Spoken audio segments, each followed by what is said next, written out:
할렐루야. 우리 김은영 성도님, 1년 만에 또 뵙습니다. 또 한 분 한 분 또 이렇게 오랜만에 오랜만에 뵙는 분들이 계셔서 감사를 드립니다.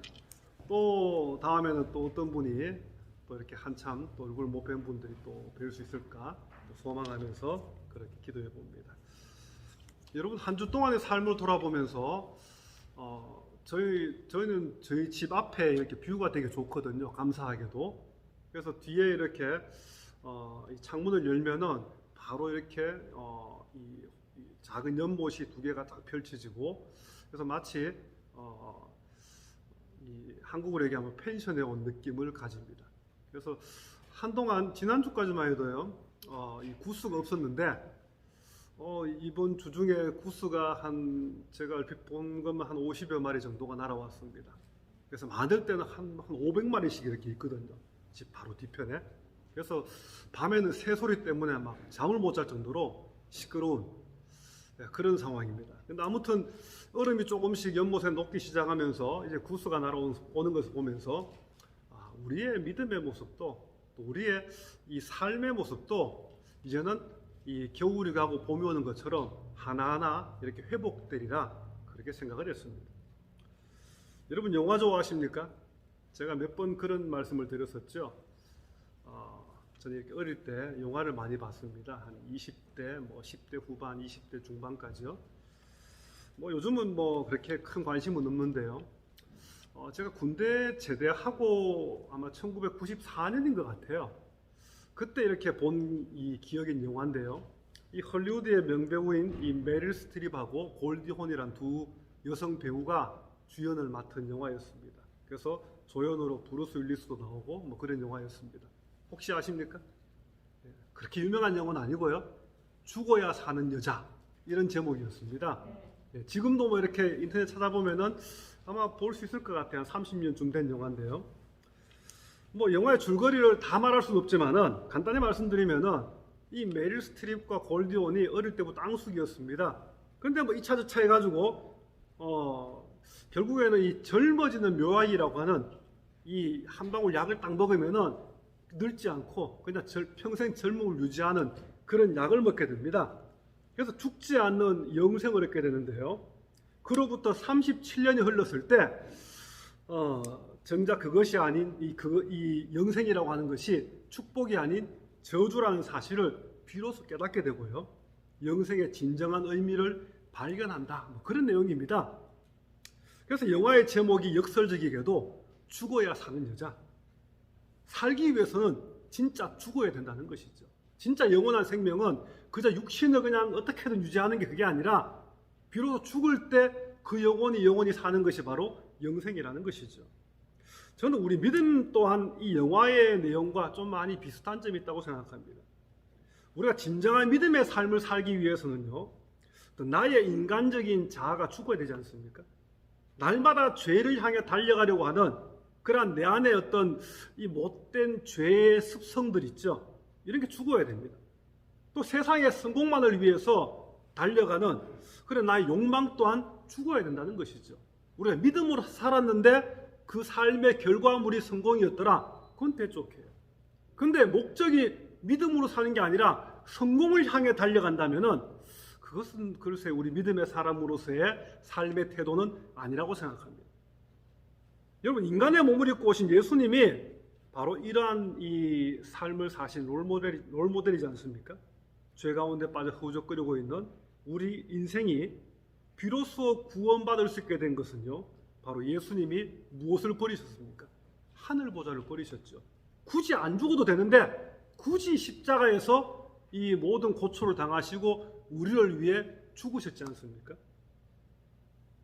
만약 예수님이 십자가에서 안 죽으셨다면 어쩜 우리 인생은 지금도 지옥불을 향해 달려가고 있을 것입니다. 하지만 예수님 우리 인생을 위해서 기꺼이 죽으셨기 때문에 지금 우리가 구원의 은혜를 입었다는 사실, 여러분 믿으시기 바랍니다. 다른 거는 못 믿어요. 예수님이 하늘 보좌를 버리시고 하나님이신 예수님이 인간의 몸을 입으시고 왜 오셨습니까? 바로 내 구원을 위해서, 나를 살리시기 위해서, 내가 지옥 가는 것을 막으시기 위해 오셨다는 사실입니다. 우리가 이것만 믿어도요, 믿음이라고 하는 것은 저는 절반은 같다고 생각합니다.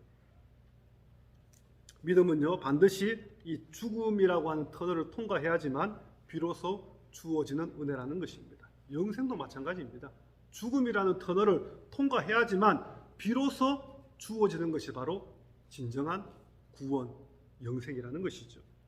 사도 바울은 고린도전서 15장 31절에서 고린도 교회 성도들을 향해 이렇게 얘기했습니다. 나는 날마다 죽노라.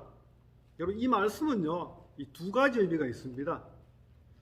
한 가지 의미는요, 바울은 자신이 예수님 때문에 지금 겪고 있는 고난들이 날마다 죽을 만큼 힘들다.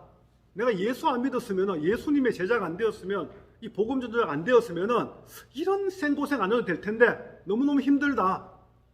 바울이요, 여러분, 고난당하면서 기쁜 마음으로 고난을 받았습니다. 하지만 마음은 기뻤지만 몸도 기뻤을까요? 몸은 힘들었습니다. 먹지 못하고 자지 못하고 늘 두드려 맞고 생고생을 했지 않습니까? 바울도 사람인데 그게 안 힘들었겠습니까? 하지만 주를 위해서 그 모든 것들을 감수하고 그 길을 갔던 것이죠. 그래서 나는 날마다 죽노라. 이것은요, 날마다 죽을 만큼 이 길이 힘들다. 이런 뜻입니다. 또 한 가지 뜻은요, 예수님 때문에 날마다 자기 자신을 죽이며 살고 있다. 내 안에 있는 옛 습관들을 죽이고 아직도 꿈틀거리고 있는 욕망들을 죽이면서 날마다 살아가고 있다는 것이죠. 여러분, 바울이 천사입니까? 아무리 예수님 제자가 되었다 할지라도요, 100% 아주 퍼펙트하게 그렇게 선한 삶을 살 수가 없습니다. 바울도 옛 습관들이 늘 안에서 꿈틀거리고 있다는 것이죠. 믿음으로 살려고 하면은 그렇게 살지 못하게 하는 그러한 죄의 습성들이 계속해서 안에서 영적 전투를 벌이고 있다. 바울은 그렇게 얘기합니다. 우리도 마찬가지지 않습니까? 우리가 예수를 믿고 믿음의 사람이 되었어요. 점점 믿음이 자랍니다. 점점 성숙의 믿음으로 향해 가죠. 하지만 그렇다고 해서 완벽한 믿음으로 살 수 없다는 것이죠. 늘 넘어지고 쓰러집니다. 목사든 장로든 권사든 신앙생활을 50년, 100년을 했더라도 순간순간 넘어질 가능성을 가지고 있는 것이 바로 우리 인생이라는 것이죠. 그래서 우리는 결코 교만할 수 없습니다. 이만하면 됐다라고 자만할 수 없다라는 것이죠. 그저 우리에게 주어진 삶에 자족할 수는 있지만 나는 이만하면 괜찮아 이렇게 만족할 수는 없다는 것이죠. 이것은 영적인 교만이 될 가능성이 크다는 것입니다. 바울을 많이 힘들게 했던 것은요, 자기 자신을 이 꿈틀거리는 그 욕망들을 죽이는 그러한 과정이었습니다. 자신이 가지고 있던 능력, 지식, 신분도 예수를 위해서, 복음을 위해서 기꺼이 눌러야 했습니다. 기꺼이 죽여야 했습니다. 얼마든지 이길 수 있음에도 바울은 오히려 이기지 않고 지는 길을 택했다는 것이죠. 왜냐하면 그것이 바로 진정한 제자의 길이었고 복음 전도자의 길이었기 때문입니다. 바울이 능력이 없어졌습니까? 충분히 이길 수 있지만 복음을 위해서 예수님 때문에 기꺼이 져줬다는 것이죠. 그래서 굳이 안 받아도 되는 고난들을 수없이 당하면서도 바울은 기뻐했습니다. 그리고 감사했다는 것이죠. 이제 오늘 본문 말씀으로 한번 돌아가 보시기 바랍니다. 자, 우리 8절에서는요 그렇게 얘기하지 않습니까? 누가 철학과 헛된 속임수로 너희를 사로잡을까 주의하라. 이 바울이 여기서 말한 철학과 헛된 속임수는요, 당시에 골로새 교회를 혼란에 빠뜨리고 있었던 그러한 여러 이 거짓 교사들, 이단들이 있었는데 대표적인 영주주의 이단을 일컫는 그러한 표현입니다. 바울은 이 철학과 헛된 속임수에 대해서 두 가지로 정의하기를요, 뭐라고 얘기합니까? 사람의 전통과 세상의 초등학문이다. 바울은 아주 단호하게 말합니다. 교회와 성도가 따라가야 할 것은 예수님이 제자들을 통해 전해주신 그런 복음인데 어떤 사람에 의해서 만들어지고 어떤 이 가르쳐온 그런 거짓 교훈을 따라가서는 결코 안 된다. 바울이 말하는 그거예요. 복음을 따라가야지, 예수님 따라가야지. 겉으로 볼 때는 좋아 보이고 그럴듯해 보이지만 예수님이 원하시는 길이 아니고 복음과 거리가 먼 것은 따라가서는 안 된다는 것이죠. 다음 주에 살펴본 말씀 가운데 18절에 이 천사 숭배 같은 것들이 바로 이런 거짓 교훈들이었습니다. 바울은 이런 것들을 딱 한마디로 뭉뚱그려서 뭐라고 얘기합니까? 우상 숭배다. 우상 숭배라고 해서 우리가 어떤 형상을 만들어 놓고 있죠. 뭐 불상 같은 거 만들어 그거를 숭배하는 건 뭐 우상 숭배가 아니라는 것이죠. 하나님이 왜 섬기는 것이 있다면, 하나님을 제쳐놓고 하나님 위에 두고 섬기는 것이 있다면 그것이 바로 우상 숭배라는 것이죠. 눈에 보이든 눈에 보이지 않든. 지금도 많은 이단들이 하나님의 말씀이 아니라 어떤 사람의 감정이나 아니면 신비적인 어떤 경험들을 더 중요한 위치에 그렇게 놓고서는요, 수많은 사람들을 향해서 유혹의 손길을 펼치고 있는데요. 초대교회 당시에도 똑같았다는 것이죠. 여러분, 우리가 비록 인간적인 약함 때문에 넘어질 수 있지 않습니까? 실수할 수 있습니다. 하지만 그 어떤 경우에도요, 하나님의 말씀의 진리가 아닌 엉뚱한 것에 우리의 마음을 빼앗겨서는 안 된다는 것입니다. 넘어질 수는 있지만은 계속 넘어지면 안 된다는 거죠. 일어서야 됩니다. 실수할 수는 있지만 계속 그 자리에 머물러서는 안 되고요. 하나님 앞에 자신의 실수를 그대로 고백하고 또 잘못했으면 용서를 구하고 다시 일어서야 된다는 것이죠. 믿음이라고 하는 것은요, 넘어지지 않는 게 믿음이 아니에요. 넘어졌지만 다시 일어설 수 있는 것, 그게 믿음이라는 것입니다. 자, 이어지는 9절로 10절 말씀에서도요, 바울은요, 예수님의 성육신이 뭡니까? 하나님이신 예수님이 인간의 몸을 입고 이 땅에 오신 게 성육신이지 않습니까? 예수님의 성육신을 믿지 않는 이 영주주의자들을 단호하게 비판합니다. 그 안에는 신성의 모든 충만이 육체를 가하시고, 무슨 말씀입니까? 예수님은 하나님의 모든 본성과 속성을 가지고 계신 그런 분임에도 불구하고 사람의 몸을 입고 성육신하셨다, 이런 뜻입니다. 그래서 우리는 예수님 안에 거하기만 하면 우리 역시 예수님께 있던 그 충만함이 우리에게도 그대로 임하게 된다, 그런 말씀을 하고 있습니다. 왜 그렇습니까? 예수님은요, 세상 모든 통치자와 권세의 머리가 되시는 분이시기 때문에 그렇습니다. 세상 그 어떤 것도요, 아무리 이 탁월하고 위대한 것도 결국에는 한낱 무엇에 불과합니까? 하나님이 만들어 놓으신 피조물에 불과합니다. 아무리 뭐 잘난 사람도 결국에는요, 스스로 잘난 게 아니라 하나님이 만드신 그러한 이 창조물의 결과일 뿐이라는 것이죠. 심지어 천사라 할지라도 결코 하나님처럼 섬김의 대상이 되어서는 안 된다는 것입니다. 결국 피조물일 뿐인 것이죠. 여러분, 이것이 바로 저는 믿음의 신비라고 생각합니다. 사람의 학문과 철학과 지식으로는 결코 설명할 수 없는 하나님의 신비라는 사실을 믿으시기 바랍니다. 제가 아침에 제 아내와 함께 이찬수 목사님 설교를 좀 들었습니다. 이찬수 목사님이 그런 얘기를 해요. 우리가 잘 아는 얘기겠지만은 가장 무서운 사람이 책 한 권밖에 안 읽은 사람이다. 저도 언젠가 그런 말씀을 드렸죠. 책을 한 권 읽고는요, 자기가 그 아는 책 한 권 속에 있는 지식, 그걸로 책을 100권 읽은 사람, 1000권 읽은 사람, 10,000권 읽은 사람을 다 판단한다는 것이죠. 신앙생활도 마찬가지입니다.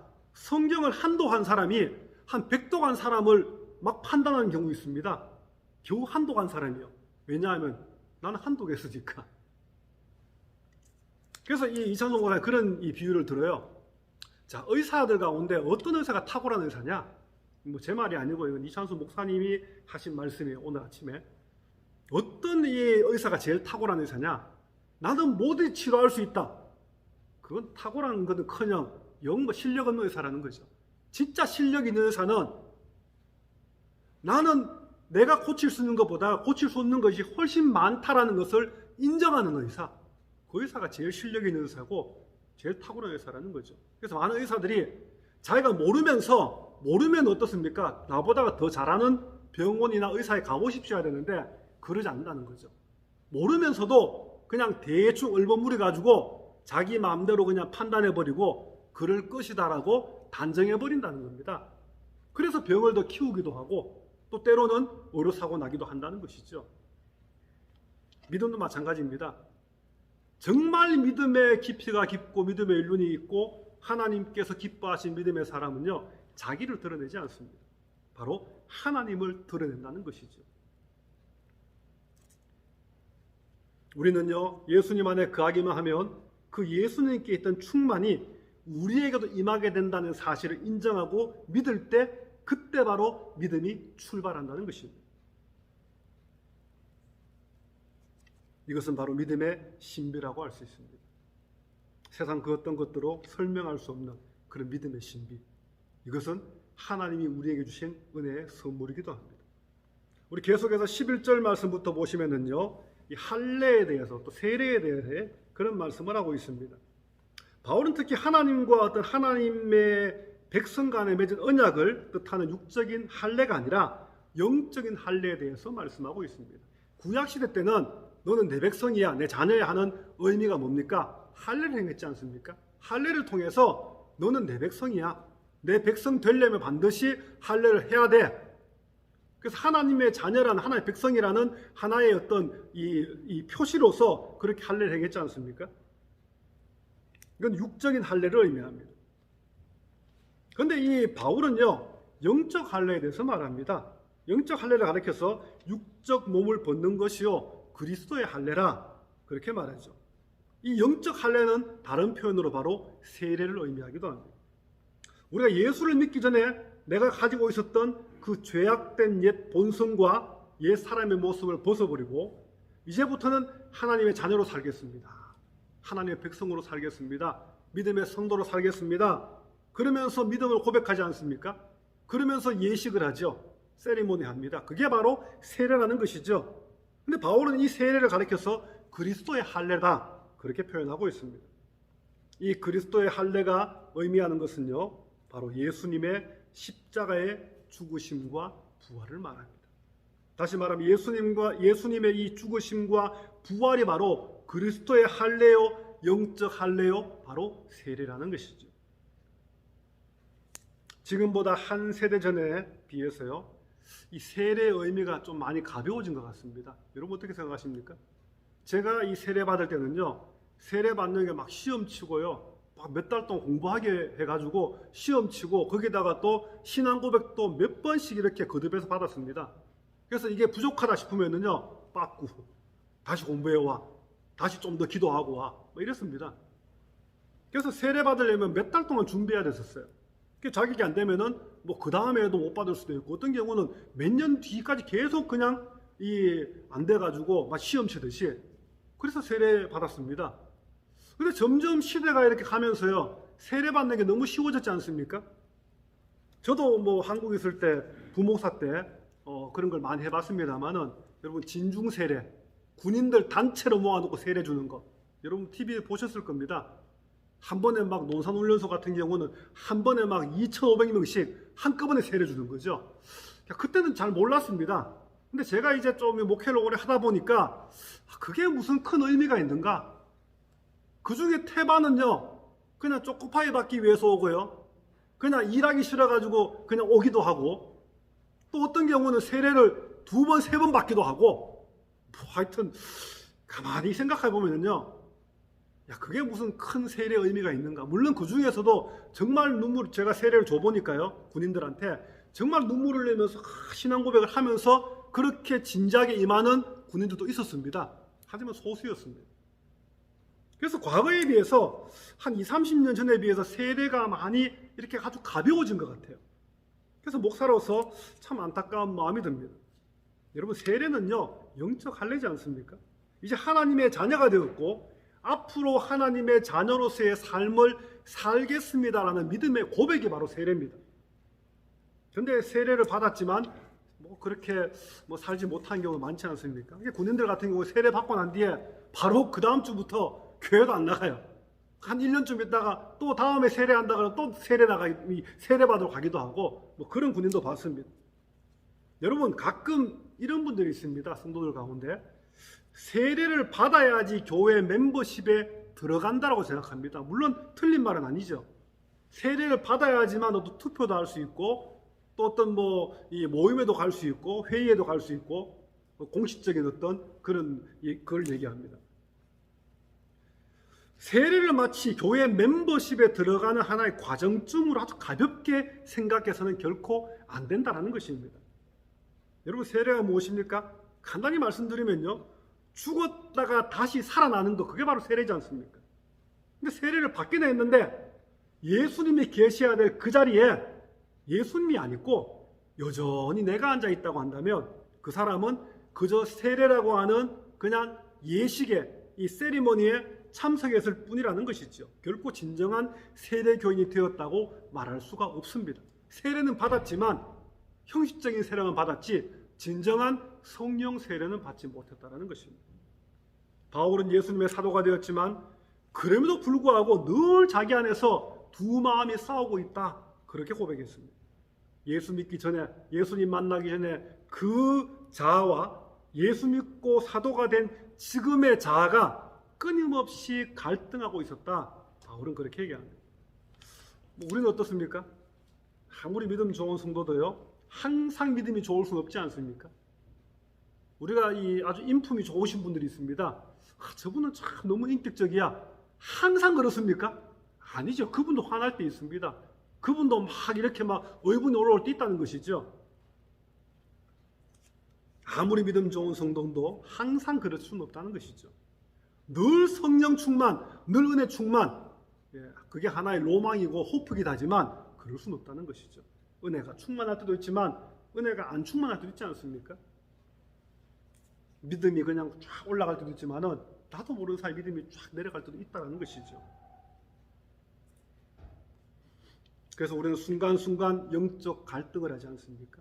그래서 힘겨워하기도 합니다. 그래서 고민에 빠지기도 하고 시험에 들기도 합니다.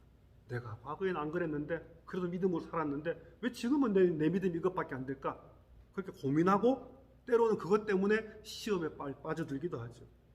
여러분, 예수 믿기 전에 옛 사람과 예수 믿고 난 이후의 사람이 내 안에서 늘 영적 전쟁을 벌이고 있는 것, 그게 바로 우리 인생입니다. 그래서 우리는 언제 어디서든 넘어질 가능성을 가지고 있기 때문에요, 항상 어떻게 해야 됩니까? 하나님 도와주세요. 하나님의 도우심을 구해야만 합니다. 안 그러면 넘어집니다. 성경은 분명히 말하죠. 선줄로 생각하는 자는 넘어질까 조심하라. 자, 이 말씀 속에는요, 선줄로 내가 생각하면은 넘어진다는 겁니다.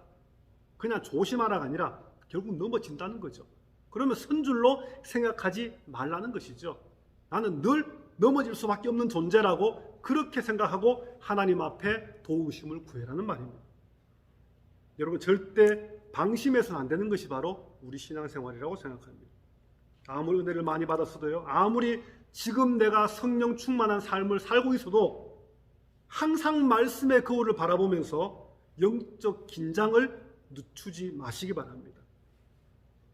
여러분, 우리가 세례를 받고 하나님의 자녀가 되기를 결단했으면 그 다음에 필요한 것이 있습니다. 그것은 죄악 가운데 있던 옛 습관들을 하나하나 잘라내야 됩니다. 장사 지내버려야 합니다. 한마디로 옛 사람을 벗어버리기 위해서, 죄의 종노릇에서 풀려나기 위해서 자신과의 영적 전쟁을 늘 해야만 한다는 것이죠. 신앙생활이 왜 힘듭니까? 그냥 이 교회 와서 예배드리고 좋은 말씀이네, 감동받고 은혜 받고 그러면 신앙생활 참 쉽습니다.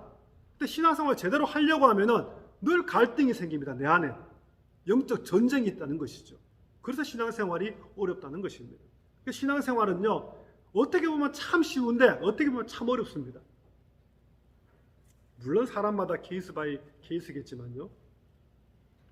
그래서 예수님이 부활하신 것처럼 우리 또한 진정한 예수님의 사람으로 날마다 다시 태어나야 된다는 것입니다. 이제 계속해서 13절 말씀 한번 보십시오. 또 범죄와 육체의 무할례로 죽었던 너희를, 그렇게 시작하고 있지 않습니까? 무슨 말입니까? 이 말은요, 세례를 통해서 그리스도의 부활에 참여하기 이전의 인생은 이미 죽은 상태였다, 이런 뜻입니다. 그래서 무할례라는 말은요, 골로새 교회 성도들이 과거에 이미 영적으로 죽은 인간이었다, 그거 말하고 있습니다. 하지만 그 죽음으로 그대로 내버려 둔 게 아니라 하나님이 이런 영적으로 죽었던 인생들을 예수님의 그 부활에 참여함을 통해서 다시 살려주셨다. 다시 말하자면 이것이 바로 말로 표현할 수 없는 은혜고 복음의 신비인 것이죠. 이제 14절 말씀 보시면 이런 말씀이 나옵니다.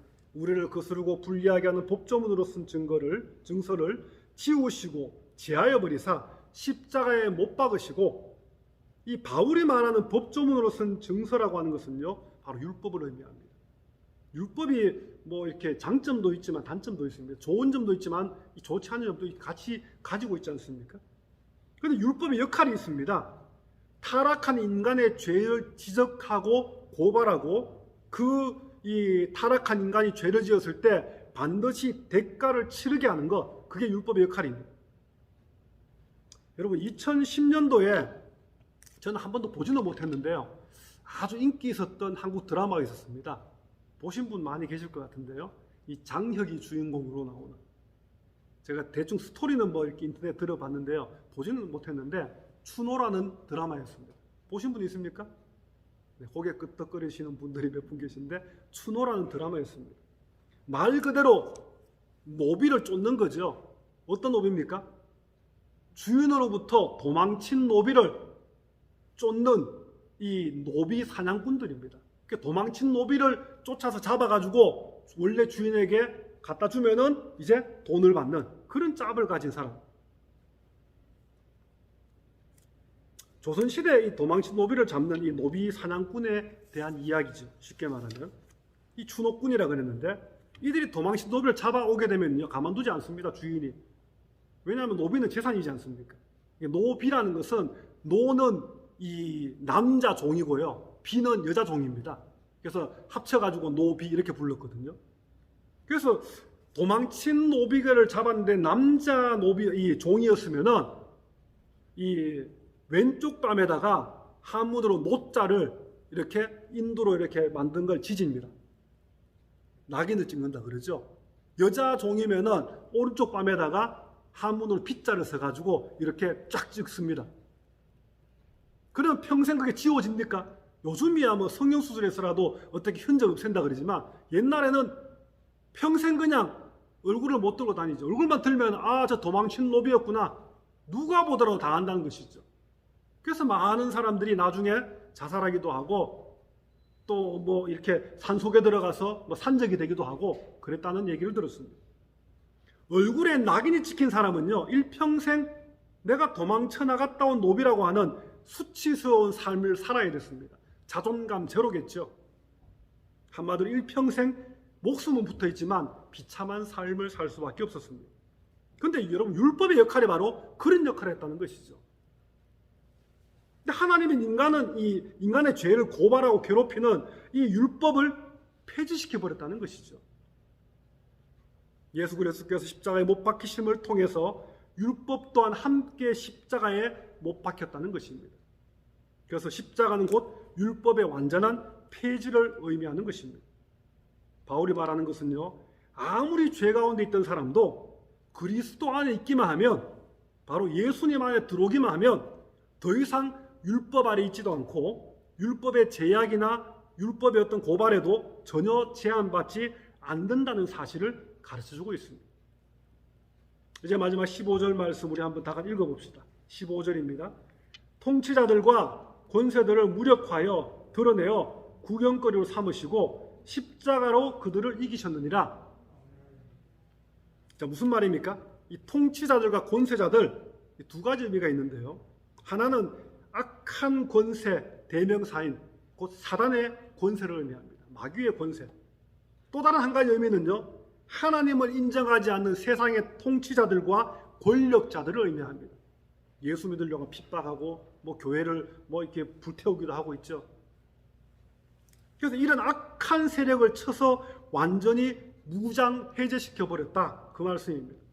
그러면서 이들 악한 세력들의 실체가 어떠한지를 만천하게 드러내어서요, 구경거리로 삼으심으로 마침내 승리하셨다, 그 말씀을 하고 있습니다. 여기서 이기셨느니라, 이 단어는요, 당시 로마 제국이 수많은 식민지의 이 전쟁터를 나갔어요. 그래서 반란 세력들 아니면 정복해야 될 그러한 민족들을 이기고 돌아와서는 이것을 기념하기 위해서 이 개선행진을 했습니다. 이기고 돌아왔다고 이렇게 군인들이 막 퍼레이드를 했습니다. 거기에서 유래된 단어가 바로 이 이기셨다 이런 단어입니다. 여러분 예수님의 승리는요 일시적인 승리가 아니라 영원한 승리였습니다. 로마 제국의 그 군대는요 승리하기도 했지만 항상 승리했습니까? 패배하기도 했습니다. 하지만 예수님의 승리는 일시적인 승리가 아니라 영원한 승리였고요. 그래서 우리는 예수 안에 있기만 하면 그 예수님의 승리가 바로 우리의 승리가 된다는 사실을 믿으시기 바랍니다. 오늘 말씀을 정리하고자 합니다. 마태복음 16장 24절 말씀에 이런 말씀이 있습니다. 누구든지 제 목숨을 구원하고자 하면 잃을 것이요 누구든지 나를 위하여 제 목숨을 잃으면 찾으리라. 여러분 죽어야 비로소 살 수 있는 것, 이것은 구원에 있어서 가장 중요한 핵심 원리입니다. 우리가 예수 잘 믿기 위해서는요 아직도 잊을만 하면 튀어나오는 불쑥불쑥 튀어나오는 내 안에 있는 옛사람의 그 모습들 어떻게든 잘 눌러야 되고요 잘 죽여야 됩니다. 그래야지만 우리의 믿음의 성숙이 계속해서 이 스텝 바이 스텝으로 이루어지게 된다는 것입니다. 아직도 내 안에 죽지 않고 있는 꿈틀거리는 그 있는 내 안의 자아, 욕심, 또 옛 습관들, 또 틈만 나면 일어서려고 하는 시기와 질투, 또 내가 아는 그 알량한 몇 가지 경험과 지식으로 모든 것을 판단하려고 하는 그 이 판단들, 또 나 잘나서 하는 교만들, 이런 것들을요 하나님의 은혜로 하나하나 누르고 죽임으로써 주님 오시는 그날까지 믿음을 끝까지 지키고 승리하는 저와 여러분 되시기를 주님의 이름으로 축원합니다.